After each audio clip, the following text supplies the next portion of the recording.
तो भाई और बहनों, आप और हम सत्सयुग भाई बहनों का सौभाग्य, कोई बिल्ली के भाग का छिक्का टूटा हमारा। इन दिनों ये दास थोड़ा सा लाइव नहीं आ पा रहा है, क्योंकि आप भगत भाई बहनों के पास में विनाश कालीन समय से पहले पहले पूजा की सामग्री, भक्ति की सामग्री पहुंचानी है। क्या करेंगे जब लंबे लंबे लॉकडाउन लगेंगे, दुनिया घरों में कैद हो जाएगी। कोरोना तो रिहर्सल थी, आने वाले समय में क्या होगा, ये दुनिया ऐसे हिसार जेल में बैठे हुए परम संत को परमात्मा नहीं मानने वाली। जब इस देश और दुनिया के बड़े बड़े नेताओं के घुटने टूट लेंगे, तब ये लोग नाक रगड़ कर हिसार जेल में जाएंगे अपने बाप से माफी मांगने के लिए। तो ये काम इतना आसान नहीं है। घुटने तोड़ेगा परमात्मा, बंदर दिखाएगा दुनिया को, दाने दाने के लिए मोहताज होना पड़ेगा, तब दुनिया को भगवान याद आता है। बकवादों में भगवान याद नहीं आता। तो आने वाले समय में फिर हम क्या करेंगे, गुरु महिमा करेंगे, गुरु के शब्द गाएंगे। हमें तो गुरु कोई कमी रहने नहीं देगा। गुरु का वचन है, घर में 2 दाने होंगे, सुबह आटा भरा हुआ मिलेगा पीपे का रसोई में, तेल का कैन भरा हुआ मिलेगा, गैस सिलेंडर भरा हुआ मिलेगा। आप और हमें तो परमात्मा ना भूखा मर देगा, ना भूखा मरने देगा, ना किसी चीज के भरोसे रहने देगा। जो परमात्मा चाहने वाली आत्मा है, जो गुरु को भगवान मान के साथ संगति से जुड़कर भक्ति कर रहे हैं। और बाकी भाई दाने दाने के लिए रोएंगे, दाने दाने के लिए। तो 2 ही प्रकार की आत्माएं आने वाले समय में ठीक ठाक रहेंगी। या तो जिसके भक्ति संस्कार मजबूत हैं, भले वो भगत नहीं है, जगत का आदमी है, किसी भी देश का है, अगर उसके पिछले संस्कार मजबूत हैं, पिछले जन्मों की परमात्मा की आत्मा है, आगे उनकी शरण में आनी है, एक तो परमात्मा उनको संभालेगा। और एक वर्तमान में जो गुरु को मानुष ना मानकर, गुरु को परमेश्वर मानकर, अपना आराध्य मानकर, इष्ट मानकर जो भोग लगा रहे हैं, घर घर में उनका आसन लगा दिया, ज्ञान को आधार बनाकर गुरु की गैर हाजिरी में घर को आश्रम बना के भक्ति कर रहे हैं। जैसे आप और हम सत्सेवक भाई बहन, आप और हमारे साथ परमात्मा चमत्कार करेगा। यानी आप और हमारे लिए तो चमत्कार ही होगा, बैठे बैठे घर में सब कुछ मिलेगा। और ये परमात्मा तो वो समर्थ शक्ति है, ये तो अपने आशीर्वाद से हमारा पेट भर दे, सालों साल हमारे को भूख ना लगे। अरे दुर्योधन के कहने पर पांडवों को शराप देने के लिए जब दुर्वासा ऋषि 88,000 ऋषियों को लेकर जंगल में गया था, शाम के समय गया जब सबने खाना खा लिया और डिमांड कर दी, आज के बोए अंगूर, आज का बोया धान मानसरोवर का जल लाओ, नहीं तो शराप दूंगा। पांडवों ने, और कौन थी वो, कुंती थी या वो द्रौपदी थी, उन्होंने श्री कृष्ण जी को याद किया, क्योंकि उन्होंने श्री कृष्ण जी को अपना गुरु बना रखा था। तो श्री कृष्ण जी तो कहां आना था बेचारा, श्री कृष्ण का रूप बनाकर कबीर परमात्मा सतगुरु रामपाल जी पहुंच गए, क्योंकि गुरु के माध्यम से ये शक्ति काम करती है सारी की सारी। और परमेश्वर ने कहा कि भाई द्रौपदी पहले मुझे कुछ खिला। बोले भगवान खाने का ही तो रोड़ा है, मेरे पास में सूर्य देव का दिया हुआ एक पात्र था, और जब तक मैं भोजन नहीं कर लूं तब तक मैं पूरी दुनिया को भोजन करवा सकती हूं। लेकिन मैंने भी भोजन कर लिया, उसके बाद ये दुर्वासा आया है। अगर भोजन नहीं होता तो आपको याद करने की क्या जरूरत थी। तो परमेश्वर ने कहा श्री कृष्ण रूप में सतगुरु रामपाल जी भगवान ने कि द्रौपदी मेरा विधान है, मैं वो नहीं तोड़ सकता। गीता अध्याय 3 श्लोक 13। जो लोग परमात्मा को भोग लगाए बिना अन्न पकाते हैं, अन्न खाते हैं, वो तो पाप खाते हैं। तो परमेश्वर ने कहा कि ढूंढ द्रौपदी ढूंढ कोई भोजन का किरका, प्रथम करूं भोजन फिर मेटूं ऋषि जन की तृष्णा। तो द्रौपदी ने कहा कि महाराज इस पात्र में जो सूर्य देव के द्वारा दिया गया था, एक साग का एक पत्ता लगा हुआ है। तो गुरुदेव ने कहा कि बेटा इसी को घोल घाल के पिला दे मेरे को। तो परमेश्वर ने उस पात्र में थोड़ा सा जल डलवा के उसको घोल के और पिया। सतगुरु रामपाल जी भगवान ने श्री कृष्ण रूप में, इधर परमेश्वर का पीना हुआ, उधर 88,000 ऋषि और दुर्वासा जो भूख से तड़प रहे थे, जमीन पर गधे की तरह लोट पलेटे मार रहे हैं, भोजन को पचा रहे हैं। जो जो बोला था वही खाने को मिला उनको, बिना खाए पेट भर दिया भगवान ने। और श्री कृष्ण रूप में सतगुरु रामपाल जी भगवान ने कहा कि जा भाई भीम, ऋषियों जी को बुला लो कि भोजन तैयार है, आ जाओ। जैसे भीम गया और भोजन की प्रार्थना की कि चलो जी भोजन तैयार है, दुर्वासा ने कहा कि भीम भोजन का नाम मतलब उल्टी आने को हो रही है, ये बता तुम्हारे घर पे कौन आया है। बोला श्री कृष्ण जी आए। अब भीम को क्या पता कि वो भगवान थे, कबीर भगवान सतगुरु रामपाल जी थे। उसने कहा कि श्री कृष्ण जी आए हैं। तो दुर्वासा ने कहा कि राम करे थारे दुश्मन मरियो। दुर्योधन ने भेजा था पांडवों को श्राप दिलवाने के लिए, और परमात्मा ने उसकी बुद्धि पर बैठकर उसी दुर्वासा से दुर्योधन को श्राप दिलवा दिया। भीम को क्या बोला? राम करे थारे दुश्मन मरियो। अब पांडवों के दुश्मन कौरव उल्टा श्राप दिलवा दिया और बोला भैया हमारा तो पेट फटने को हो रहा है, धन्य हो परमात्मा, हमारा तो पेट फटने को हो गया, वापस जा। तो बिना भोजन खिलाए जब परमात्मा 88,000 ऋषि और दुर्वासा का पेट भर सकता है, तो वो ही तो भगवान कबीर भगवान सतगुरु रामपाल जी वर्तमान में धरती पर प्रकट हैं। इनको तो गैस भरने की जरूरत नहीं, आटे का पीपा भरने की जरूरत नहीं, ये तो वैसे हमारा पेट भर दे। लेकिन परमात्मा यहां के विधान को भी बना के रखता है ताकि काल का कलेजा ना फट जाए। इसलिए भाई और बहनों, आने वाले समय में अनहोनियां होंगी, चमत्कार होंगे। परमात्मा चाहने वाली आत्माओं के साथ में, विशेष आत्माओं के साथ में, और फिर ये दुनिया देखेगी, हक्का बक्का रह जाएगी कि हमारे पास में इतनी संपत्ति, इतना धन, इतना अनाज था, आज खाने को दाना नहीं। और ये सतगुरु रामपाल जी के भगत जो रोज कमाते रोज खाते थे, आज इनके घर में भंडारे कैसे चल रहे हैं? ये खुद तो खा रहे हैं, दुनिया को भी खिला रहे हैं, लंगर बांट रहे हैं। लोग अचंबा करेंगे। तब ये दुनिया हिसार जेल में बैठे सतगुरु रामपाल जी को परमात्मा के रूप में देखेगी। इसलिए भाई और बहनों, आप और हमारे को भगवान ने मौका दे दिया पहले अपनी पहचान करवाकर। आप और हम भाई बहन संसार की सर्वश्रेष्ठ आत्माएं हैं। ये दुनिया भले हमें कुछ ना माने, कुछ ना जाने, हमें कोई फर्क नहीं पड़ता, और हमें फर्क जो है पड़वाना भी नहीं है। हम दुनिया की नजरों में पागल रह के ही, दुनिया की नजरों में बर्बाद व्यक्ति रहकर ही मोक्ष प्राप्त कर सकते हैं। अगर दुनिया की नजरों में हम महान आदमी बन गए, पैसे वाले आदमी बन गए, बहुत बड़े रईस बन गए, साहूकार बन गए, मान बड़ाई छा जाएगी। जैसे गुब्बारे में हवा भरी नहीं, ऊपर को उड़ा नहीं। तो हमने तो भिखारी बन के, गरीब सा बन के, बावड़ा सा बन के अपनी भक्ति को सफल करके यहां से निकलना है। हमने दुनिया को दिखाना नहीं है कि हम धनवान हैं, पैसे वाले हैं, ये है वो है, कुछ नहीं है। जैसा भगवान दे रहा है, खाना पीना रहना सहना, उनकी मौज उनकी मर्जी। महल में रखे तो उनकी मर्जी, झोपड़ी में रखे तो उनकी मर्जी, रोड पे रखे तो उनकी मर्जी, करोड़पति बनाए तो उनकी मर्जी। हम रहेंगे वही भगत, उनके कुत्ते। हमारी औकात हमें भगवान ने पहले समझा दी कि अपनी औकात को अपनी लिमिट को पार मत करना। तुम 2 कोटि के जीव हो, अगर मैं तुम्हें न मिलता, अगर ना मिलता हमें सतगुरु, तो आज हमारी क्या हैसियत थी, हमारी क्या औकात थी। इस दास के जीवन में तो सतगुरु की दया बिल्कुल शीशे की तरह साफ साफ दिखाई दे रही है। जिस नक्शे कदम पर यह पवन दास सतगुरु की शरण में आने से पहले गांव से आकर जयपुर में रहकर जो बर्बादी के रास्ते पे जा रहा था, आज तक तो मेरा परिवार भी ना होता, ये पवन दास तो या तो मर गया होता या कहीं जेल में पड़ा होता आजीवन उम्र कैद में। हमारी बहन जी जो भगतमती है, वो कब की मर चुकी होती, दुखी होके, परेशान होके। मेरे लड़के आवारा गिरदे में होते, दारू शराब बीड़ी गुटखा पी रहे होते, कहीं पड़े होते भांग के नशे में। पूरा खानदान बर्बाद था, खानदान बर्बाद। जिस रास्ते पर मैं चल पड़ा था, सतगुरु ने आके संभाल लिया।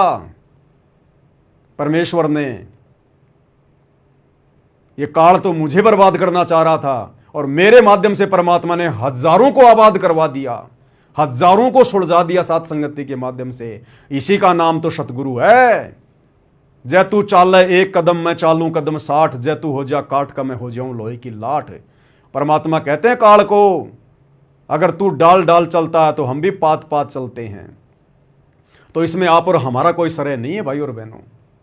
सब कुछ सतगुरु की दया, सतगुरु की मेहर। आप भी अपने जीवन में थोड़ा सा झांक के देखोगे, थोड़ा सा चिंतन मनन करोगे, बुद्धि पे जोर डालोगे। आप चाहे आज कितने गरीब हैं, कुछ भी हैं, कैसे भी हैं, लेकिन सतगुरु के शरण में हैं, सेठ के बच्चे हैं। हमसे बड़ा कोई धनी नहीं दुनिया में। ये धन तो गुरुजी हमें जानबूझ के नहीं दे रहे, कहीं हमारे अंदर गुब्बारे की तरह हवा ना भर जाए। धन भी देगा, उससे पहले परमात्मा अपनी औकात से और अपने विषय में अच्छी तरीके से परिचित करवाएगा। इस माया के गुण और अवगुण के बारे में, ये कहां हानि देगी, कहां लाभ करेगी, पहले परमात्मा हमें तत्व ज्ञान से सराबोर करेगा। फिर हम इस माया का दुरुपयोग नहीं कर सकते, चाहे लाखों करोड़ों की संख्या में घर में पड़ी रहो। उसके बाद देगा परमात्मा, इतना देगा। सतगुरु कहते हैं आने वाले समय में दुनिया अचंबा करेगी, इनके घर में आ कहां से रहा है। गुरुदेव कहते हैं तुम्हारी कोठियां अलग होंगी, तुम्हारे यातायात के साधन दुनिया से न्यारे होंगे। ये दुनिया जो आज घूम रही है ना, ये दुनिया जो आज घूम रही है ना 1-1 करोड़ की 2-2 करोड़ की गाड़ियों में, आने वाले समय में परमात्मा के बच्चे सत्सेवक घूमेंगे। देखो एक मजे की बात बताता हूं आपको। पिछली बार परमात्मा ने प्रेरणा करी, मालिक के आदेश अनुसार दास की झोपड़ी पर 5 ज्योतियां उन भगत भाई बहनों के निमित्त जल रही हैं जो भाई बहन आर्थिक स्थिति खराब होने के कारण या फिर घर में बहुत ज़्यादा दबाव होने के कारण जो ज्योतियां नहीं जला पा रहे, और परमात्मा ने उनके 5 यज्ञ को बनाना है, उनको इसी जन्म में पार करना है। उन आत्माओं के लिए परमात्मा ने दास के यहाँ पर सामूहिक रूप से सार्वजनिक सेवा के आधार से ज्योतियां शुरू करवाई है। दास ने वीडियो बनाकर भी डाला था, आपको बताया था। पिछली बार दास गया गांव में और घी लेके आया 65 किलो। 65 किलो घी उन 5 ज्योतियों में मात्र 26 दिन चला। केवल 26 दिन में परमात्मा ने उन 1-1 किलो की 5 ज्योतियों के माध्यम से 65 किलो घी हवन करवा दिया। दास परसों फिर से गया घी लाने के लिए गांव में। उम्मीद तो नहीं थी, लेकिन मालिक के दया से 2.25 क्विंटल देसी घी मिल गया 1000 रुपए किलो के हिसाब से। 1 क्विंटल 75 किलो घी दास को देसी, बिल्कुल दास खुद गाड़ी लेके वहां के लोगों को साथ में लेके, मेरे कुछ रिश्तेदार थे उनको साथ में लेके, और दास खुद जा के किसी के घर से 5 किलो, किसी के घर से 15 किलो, किसी के घर से 4 किलो, 2.25 क्विंटल घी परमात्मा ने व्यवस्था करवा दी। अब वो 2.25 क्विंटल घी मुश्किल से 1.5 महीने चलेगा, मुश्किल से 1.5 महीने। तो परमेश्वर की छप्पर फाड़ दया हो रही है। तो दास जब गया, अपने गांव में भी चला गया दास उधर घी वगैरह लाने के लिए। कुछ हमारी एक बूढ़ी माँ है, वो थोड़ा सा ज़्यादा बीमार हो रही है, 90 साल से ऊपर की है। तो भाई चलो उससे भी जो है वो मिला आते हैं, तो हम वहाँ चले गए। घी तो लाना ही है, वैसे नहीं गया दास पर्सनली कोई मिलने के लिए, घी के बहाने दास वहाँ भी चला गया। तो दास ऐसे ही जो ढाणी है हमारी 10-15-20 घरों की, दास वहाँ चला गया। वहाँ जाते गांव वाले चारों तरफ ऐसे देखने लग गए मेरे को, गाड़ी की तरफ देखने लग गए ऐसे। अब मैंने सोचा भाई आए हैं तो चलो इनसे भी मिल लेते हैं, राम रमी कर लेते हैं। मैंने राम रमी करी। उन्होंने कहा कि आजा भाई आजा, देशराज। गांव में नाम मेरा है देशराज। मुझे पवन नाम से कोई नहीं जानता, पवन नाम से केवल मुझे संगत वाले जानते हैं, बाकी मेरा नाम है देशराज। रिश्तेदार वगैरह सब मुझे देशराज के नाम से जानते हैं। तो उन्होंने बैठा लिया, बातचीत करने लग गए। बोला जी पानी चाय बनाओ। मैं नहीं भाई, ना पानी पीते ना चाय पिताते, ना कोई चाय पीते। हम चाय तो पीते नहीं, और पानी हम अपना लेके आए हैं। दास ना अपनी रिश्तेदारी में किसी का पानी भी नहीं पीता है, ना खाना खाता है बिल्कुल भी। अब तो सबको पता चल गया, कोई मेरे को पूछता भी नहीं है, पता चल गया सबको। चाय ये पीता नहीं और भोजन पानी ये करता नहीं, तो मेरे को पूछते भी नहीं अब तो, कि अपना सब कुछ ये लेके आता है। तो उन्होंने मेरे को वहाँ बैठा लिया। बैठा के थोड़ी बहुत बातचीत हुई। भाई तू कुछ खाता भी नहीं पीता नहीं, फिर क्या है क्या नहीं है। मैंने कहा भाई सत्संग सुनो, तुम भी परमात्मा आए हुए धरती पर ये बातें उनके कहाँ दिमाग में आनी है, उनके दिमाग में तो और ही चीज़ें भरी रहती है। उन्होंने मुझे कहा कि भाई एक बात तू साची साची बता। मैंने कहा भाई पूछो। बोला इस पूरे एरिया में बहुत भयंकर डंका बजा हुआ है कि भाई देशराज के पास में 7 करोड़ की गाड़ी है, 7 करोड़ की गाड़ी।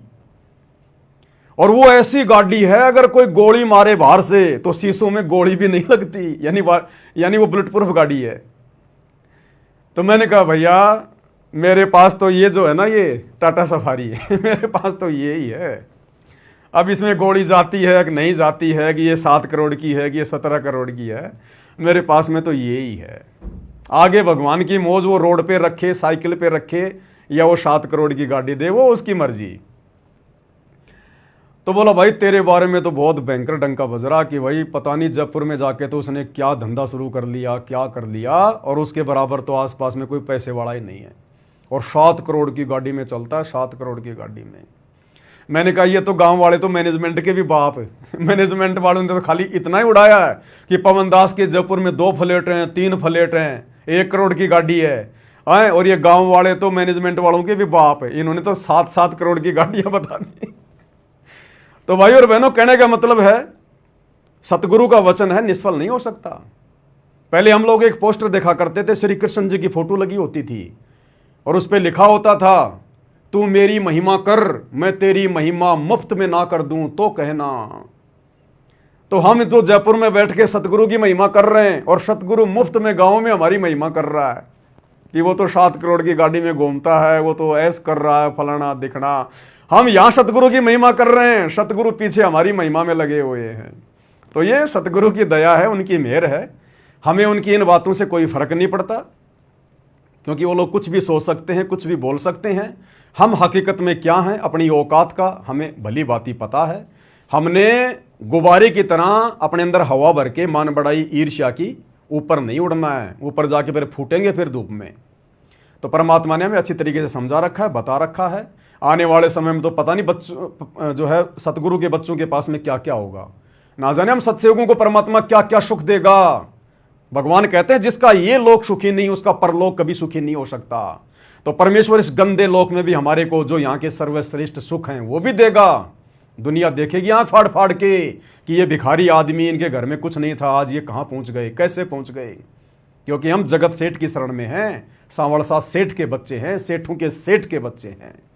तो थोड़ा भाई और बहनों सब्र रखना।